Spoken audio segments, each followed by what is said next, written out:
Сейчас хочу вам показать аналог вот этого камина. То есть вот этот камин ну, не продается, а есть вот такой же La Nordica камин у нас бэушный за треть цены.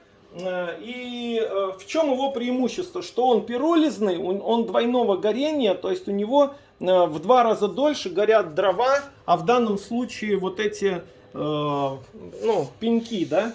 И мы заметили, что ну как бы 5 часов горит вот один пенек. И он достаточно равномерно дает тепло. И поэтому хотел вот рассказать немножко о таких каминах, которые стоят там в районе 3,5-4,5 тысяч евро. И вот у него такое красивое пламя. Так что, если что, обращайтесь, пока есть этот камин.